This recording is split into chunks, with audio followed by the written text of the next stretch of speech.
Mesdames, Messieurs, bonsoir et bienvenue à tous. À la une de ce journal, le gouvernement tente-t-il de dédramatiser les fâcheuses conséquences scolaires sur la confusion autour de la fin du jeûne du mois de Ramadan. Le ministère des Enseignements secondaires essuie des critiques de l'opinion publique. Ce département ministériel parle de 2 candidats ayant raté l'examen du BEPC.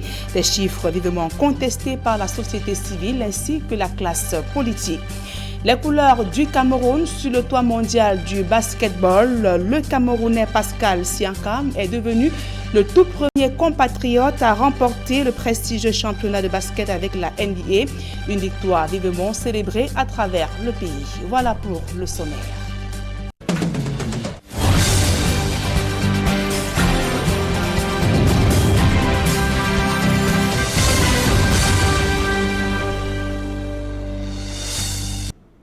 Mesdames, Messieurs, une fois encore, bonsoir et merci d'honorer ce rendez-vous de l'information sur Equinox Télévision.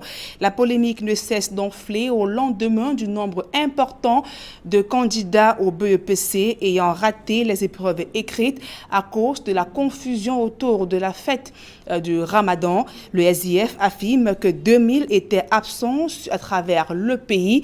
Le ministère des Enseignements secondaires retorque en précisant dans un communiqué signé de Pauline Alova Nyonga que seuls 2 candidats avaient manqué à l'appel le 5 juin dernier et accusent ces candidats d'être à l'origine de leur malheur. Serait-ce donc un mensonge d'État ou une simple guerre de chiffres? Élément de réponse dans ce reportage de Jean-Paul Chouniat d'Alastiana. J'ai entendu à la radio qu'aujourd'hui c'est la fête de Ramadan. À propos de ces candidats retardataires au BEPC 2019 qui avaient manqué le début des épreuves écrites suite à la confusion créée dans leur esprit par un cafouillage autour de la date précise de la fête de fin du Ramadan, la ministre des Enseignements secondaires, Pauline Alova Nyonga, dans un communiqué daté du 13 juin courant, affirme sans cligner des yeux que sur 287 385 candidats inscrits, seuls 2 absents ont été enregistrés sur l'ensemble du territoire national. Mais la réalité vécue sur le terrain, ce fameux 5 juin, transforme en petit mensonge le communiqué de Nalova Nyonga. Tenez par exemple, au lycée de Manengumba dans le Mungo, voici ce que déclarait le 5 juin au matin le chef de ce sous-centre. Le sous-centre attendait ce matin 922 candidats. Nous avons noté 15 absences. 15 absents, vous l'avez bien entendu.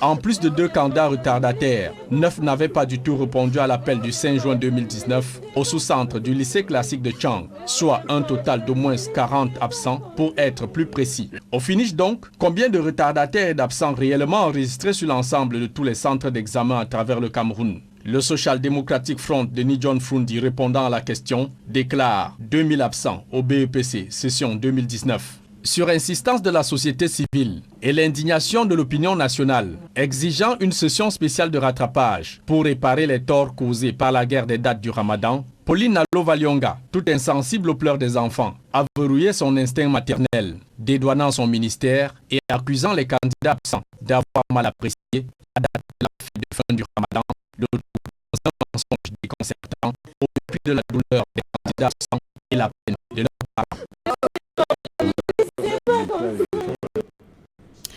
Et cette sortie du ministre des Enseignements secondaires ne cesse de susciter de vives réactions au sein de la classe politique camerounaise. Indignés par cette situation, ces leaders politiques exigent réparation et ils estiment que ces élèves n'ont pas à payer le prix d'un désordre observé au sein du système éducatif camerounais. Des réactions recueillies dans ce reportage de Mathilda Kemazou et de Kediara. La sortie de Nalova Nyonga sur le BEPC met en colère les politiciens camerounais. Alors qu'elle fixe à 2 le nombre d'élèves absents à cet examen officiel du fait de la cacophonie observée sur la date de fête de fin du Ramadan, Jean-Robert Wafo, fidèle à la position de son parti, qui dit avoir enregistré plus de 2000 cas, trouve que la ministre fait dans du déni. Le communiqué de Madame le ministre est un déni de réalité. Parce que tous les Camerounais ont pu observer devant les centres d'examen en attente d'un éventuel rattrapage.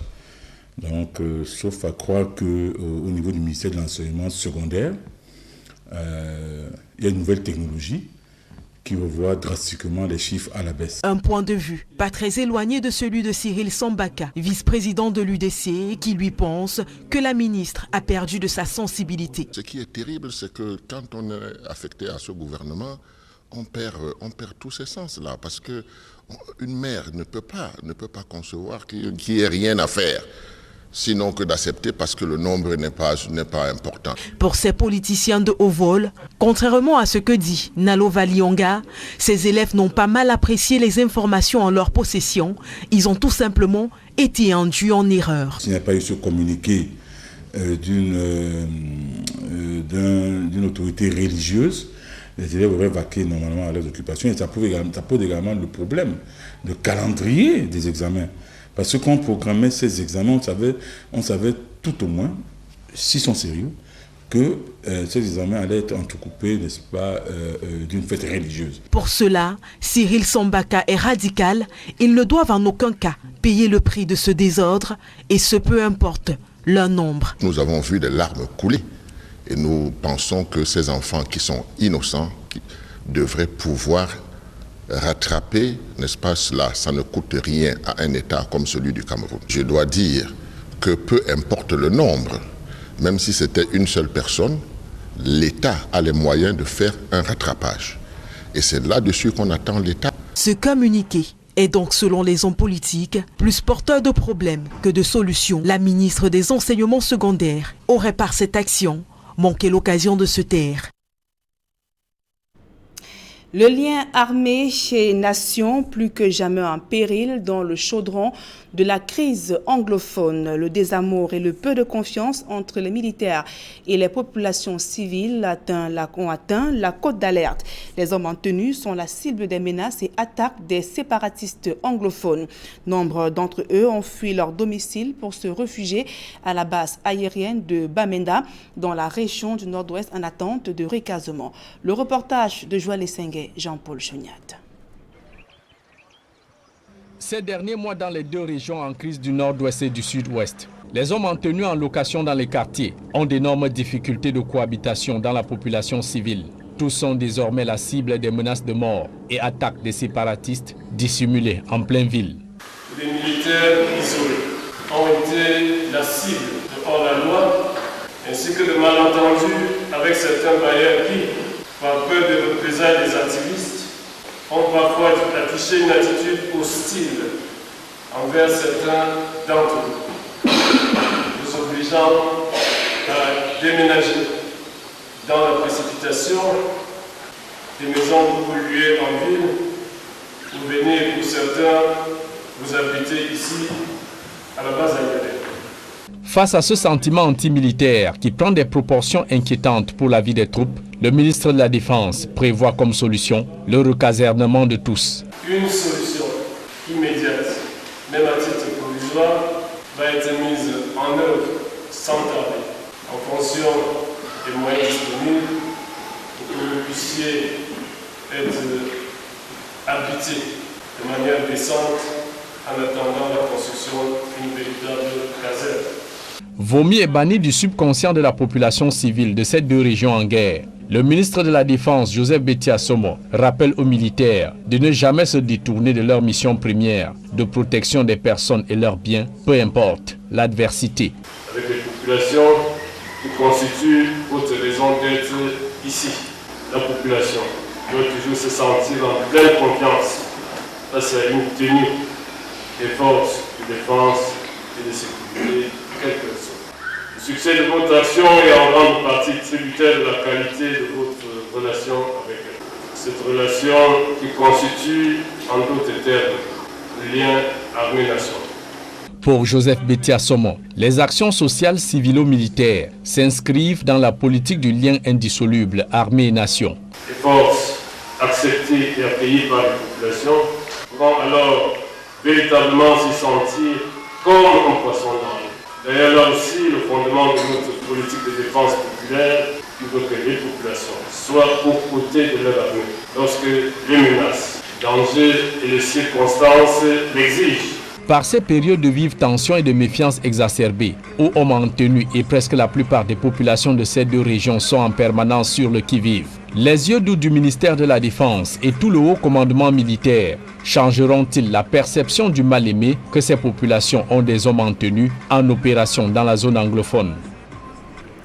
Et où en est-on à ce jour avec le plan d'urgence humanitaire en faveur des déplacés et réfugiés de la crise anglophone? Le gouvernement fait le point et précise que des produits de première nécessité, denrées alimentaires et autres sont en cours d'acheminement dans les régions du nord-ouest et du sud-ouest Cameroun. Le compte rendu de Joël Essenga et Guizoko. Une quarantaine de camions militaires chargés de produits de première nécessité garés sur l'esplanade de l'hôtel de ville de Yaoundé. C'est par ce déploiement que le gouvernement a choisi de faire voir son engagement pour les sinistrés de la crise anglophone dans le cadre du plan d'urgence d'assistance humanitaire. Ces camions vont aller dans le nord-ouest et dans le sud-ouest. Les populations attendent ces aides parce que ces populations sont privées de plusieurs facilités. Cette cérémonie de mise en route de l'aide humanitaire, qui se déroulait en présence du chef de la délégation de l'Union européenne au Cameroun, est présentée par le gouvernement comme son engagement en attendant l'aide des partenaires internationaux. Nos partenaires vont se rendre compte que l'aide qu'ils vont apporter, c'est pour des complémentarités, c'est pour ajouter. Parce que si nous ne faisons rien, on va démissionner de nos responsabilités. Seulement, le gouvernement envisage déjà des perspectives en évoquant de passer de l'aide à la prise en charge des populations par elles-mêmes.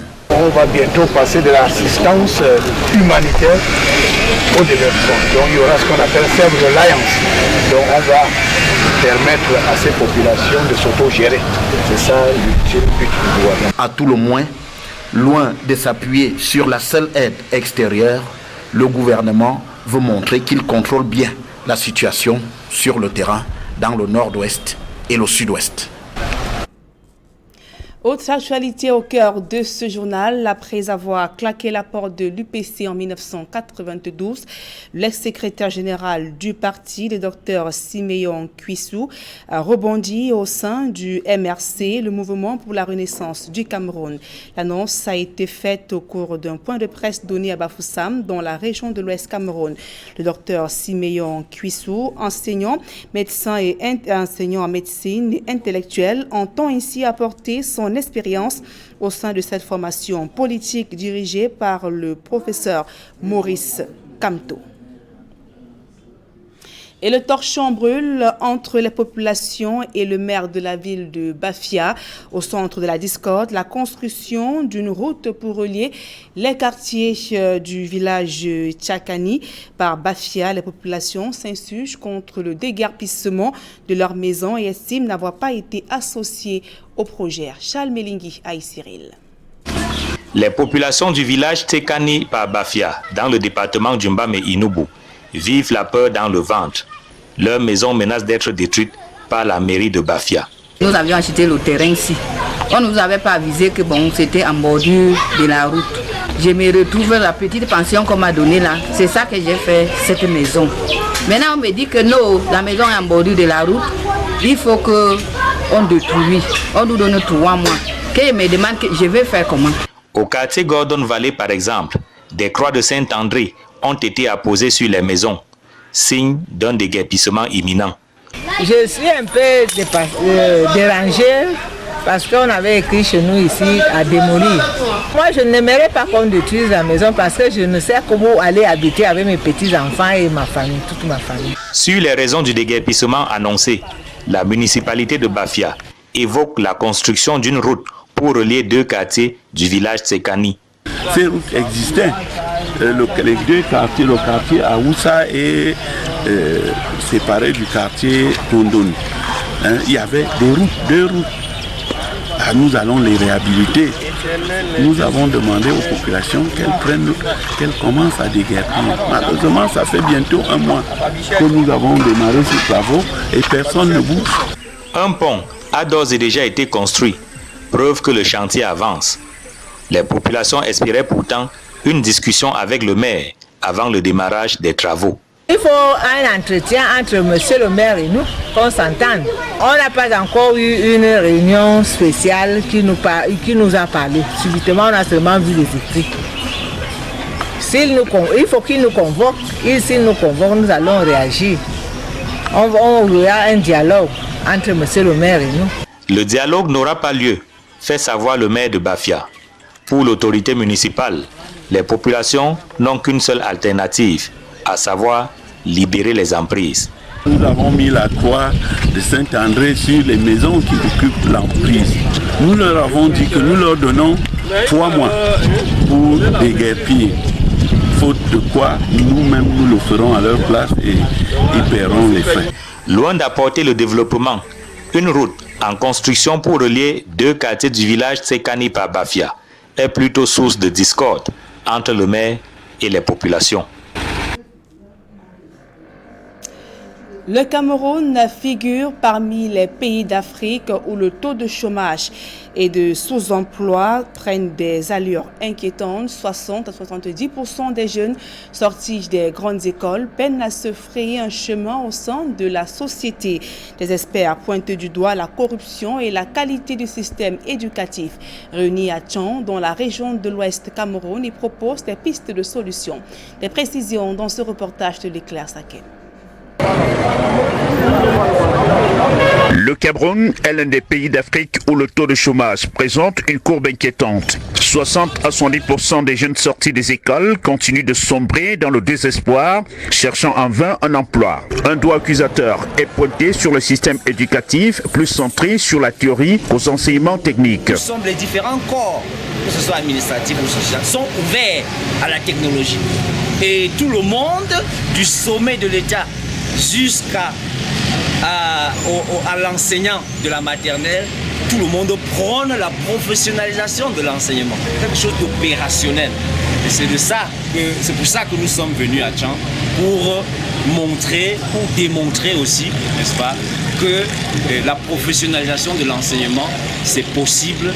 Et nous, ça ne dépend maintenant que de la disponibilité des uns et des autres qui voudraient bien voir ces enfants qui ont entre 5 ans et 10 ans et qui auront dans 20 ans, entre 25 ans et 30 ans, être des ingénieurs et des entrepreneurs. Pour aider le gouvernement camerounais à inverser la tendance, quelques solutions sont aujourd'hui proposées par des experts des domaines de la technologie. Avec le concours du groupe Africa Spring Mix Moment, la commune de Tchang entend développer chez les jeunes l'esprit de la curiosité technique et technologique, de la créativité à travers un schéma bien précis de la maternelle au supérieur. Un projet et qu'on peut implémenter ça dans notre système pour que la partie, n'est-ce pas, bas âge, que nos enfants puissent se familiariser à la technique de la fabrication, n'est-ce pas, de ce dont nous avons besoin au quotidien dans notre vie et pour une vie décente.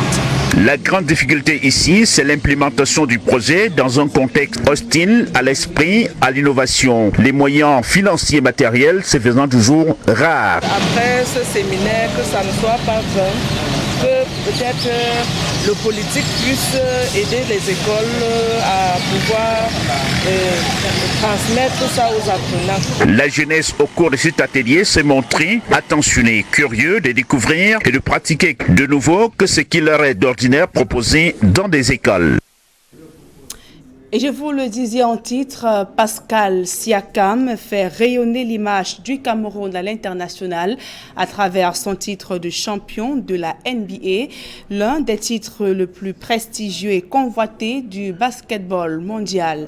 Pascal Siakam fait aujourd'hui la fierté du pays et pour cette brillante prestation, il a reçu des messages d'encouragement et de félicitations à travers le Cameroun et même dans le monde. Retour sur les traces de Pascal Siakam dans ce reportage que signe Séverin Chouban, Xavier Foucault.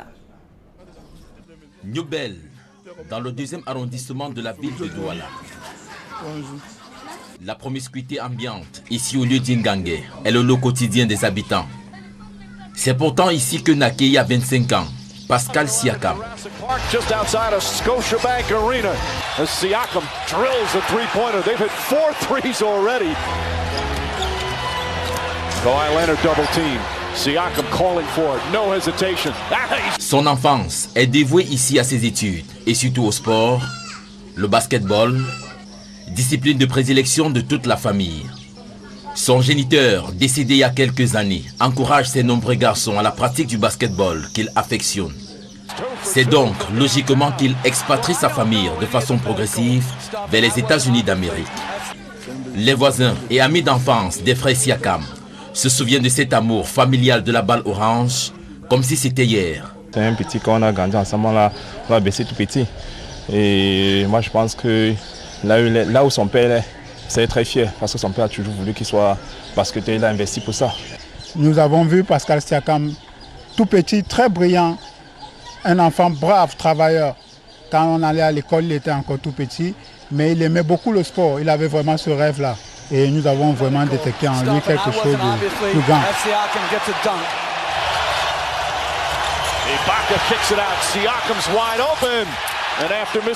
C'est inexplicable, juste être ici, avoir l'opportunité de jouer et de gagner la NBA Finals. J'ai pas les mots en fait pour exprimer ma joie et c'est juste mon parcours. Tout ce que j'ai fait, avoir l'opportunité d'être là aujourd'hui, représenter l'Afrique, le Cameroun.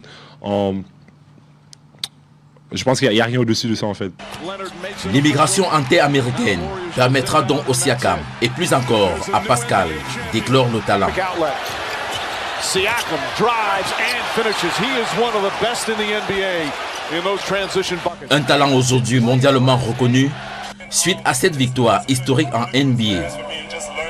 Une victoire qui exalte même des amis et voisins qui ont vu grandir le désormais héros de Ngangé. On a la joie, une très grande joie dans le cœur parce que ce n'est pas donné à n'importe qui. Ce petit garçon, on l'a arrêté en main, l'a nourri, on a tout fait de lui. Mais on priait le Seigneur qu'un enfant de Ngangé un jour soit en haut, comme Pascal est monté jusqu'au sommet là. Nous rendons grâce à Dieu. Pascal Siakam est né dans notre main.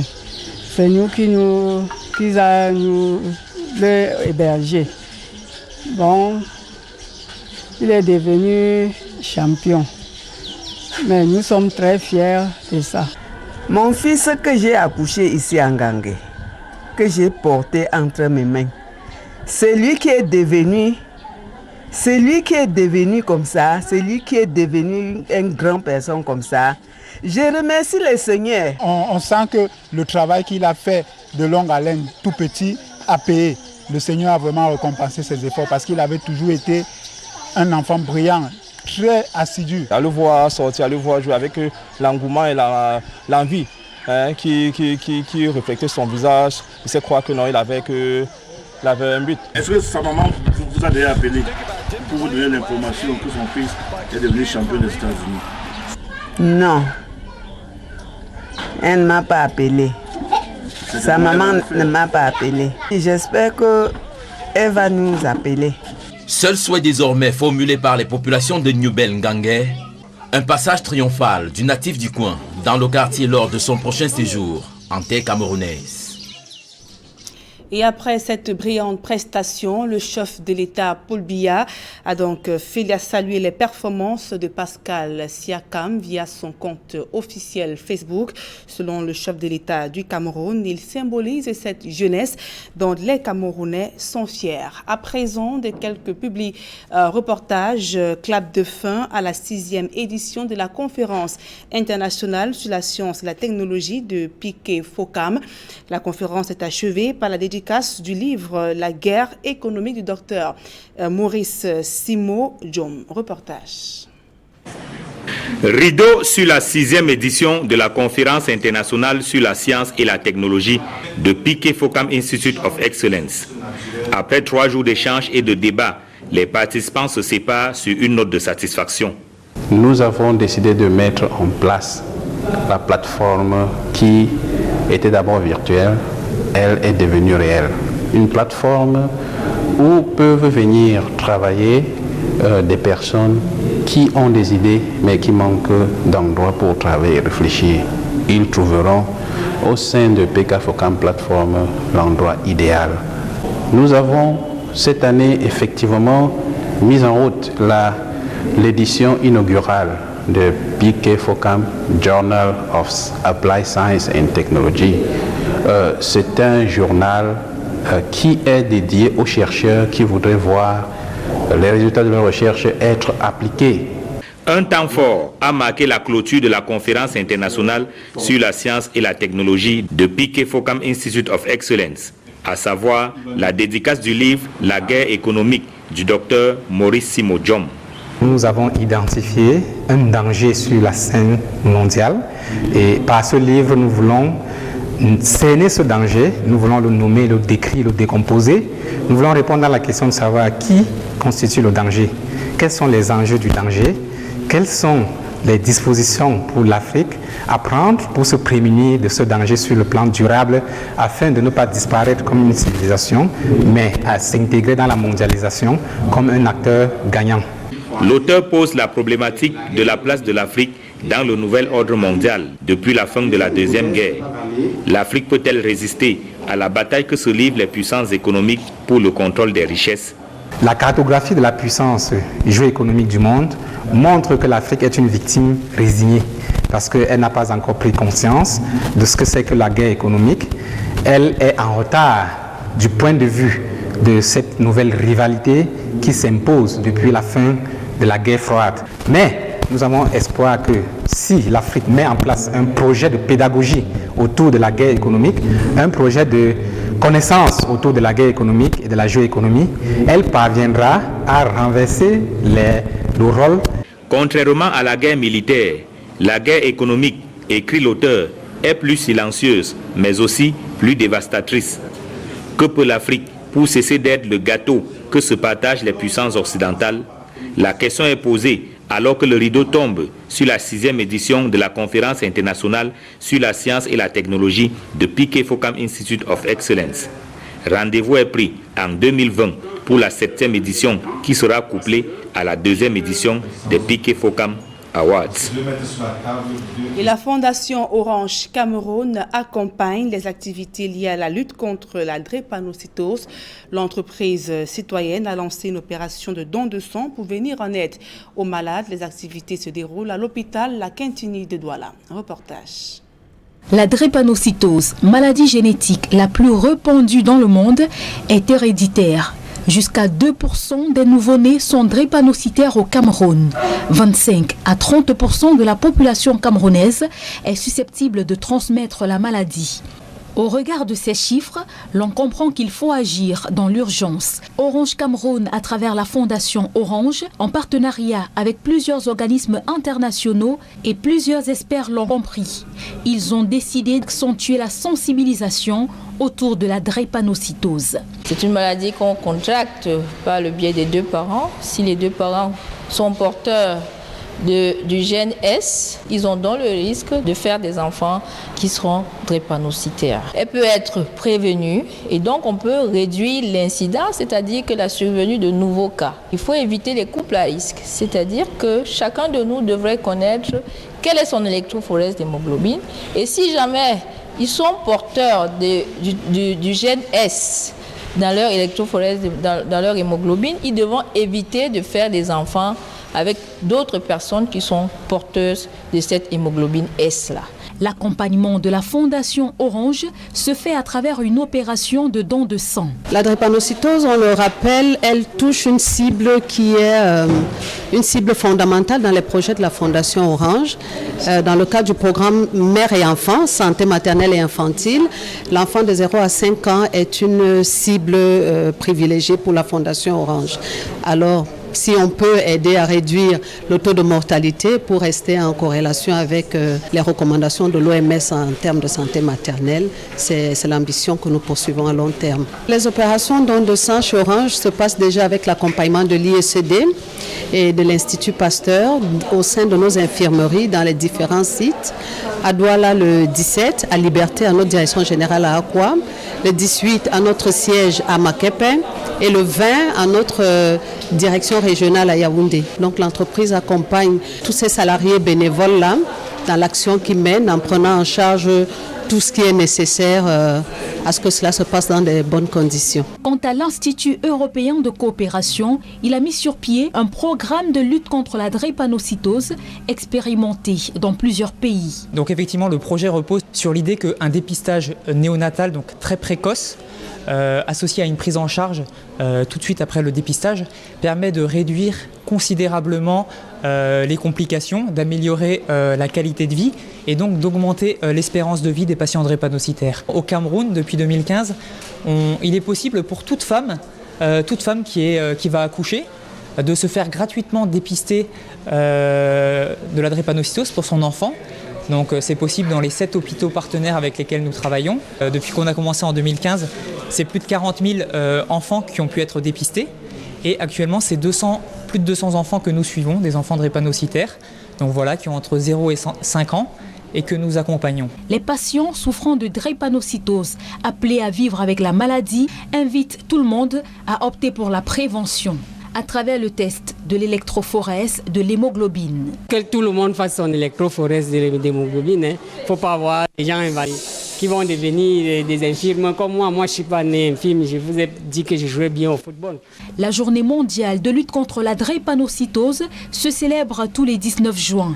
À cette occasion, les activités en prélude à cette journée se déroulent à Douala, à l'hôpital La Cantini, du 11 au 19 juin, sous le thème La drépanocytose, un appel pour une prise en charge de qualité. Mesdames, Messieurs, c'est la fin de ce journal. Merci pour votre aimable attention. Dans un instant, le débrief du journal avec Serge Alain Auto et ses invités sur le plateau d'Equinox Soir. Serge Alain.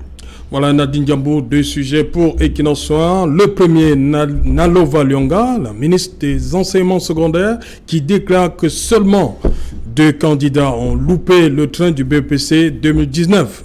Et bien évidemment, on ne va pas manquer de faire ce clin d'œil, nous aussi, sur le plateau Equinox Soir, à Pascal Siakam, des Raptors de Toronto, qui a gagné la finale NBA dans la nuit de jeudi à vendredi. Voilà donc les 2 sujets essentiels d'Equinox Soir, deuxième partie. Le dernier avec vous. N'est-ce pas, Nadine? Exactement, Serge Alain. Voilà, Nadine Yambou, une fois de plus, on se retrouve dans quelques semaines. Exactement, Serge Alain. Voilà, madame, monsieur, dans un instant, la suite Equinox Soir, toujours avec nos 4 panélistes.